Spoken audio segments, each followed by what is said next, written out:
આજરોજ મોડી સાંજના સમયે વલસાડ એસપી ઓફિસ સામે વલસાડ ડેપોથી મુસાફરો ભરી ધરમપુર તરફ જઈ રહેલા એસટી બસ ચાલક આગળ ચાલી રહેલી એક સેન્ટ્રો કાર સાથે ટક્કર થતાં સેન્ટ્રો કારનો પાછળનો કાચ તૂટી જતા બંને વાહનો રસ્તાની વચ્ચે ફસાઈ જતા ભારે ટ્રાફિક જામ સર્જાયો હતો। ત્યારે વલસાડ એલસીબી પોલીસની ટીમે ઘટનાસ્થળે આવી ટ્રાફિક નિયંત્રણ કર્યું હતું।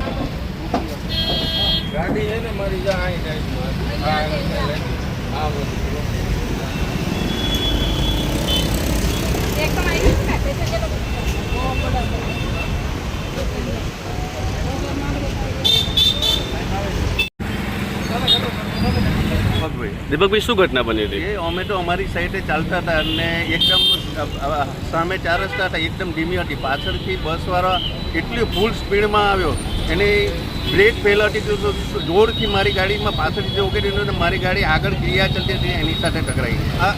એ ગાડી મારી આગળ હતી, એમને પણ થોડું નુકસાન થયું હતું। બસ ચાલકે બહાના કાઢે છે, અમે તો બ્રેક મારી જ નહીં હતી, અમારે તો એકદમ સ્લો ચાલ્યો હતો, પણ પાછળથી એ જ આવીને હાથ આવીને ગાડીમાં ઠોકી દીધી। તમને કોઈ ઈજા થઈ છે? ઈજા થોડીક હાથમાં ઘૂંઘટ માર લાગ્યો છે, બીજું કશું।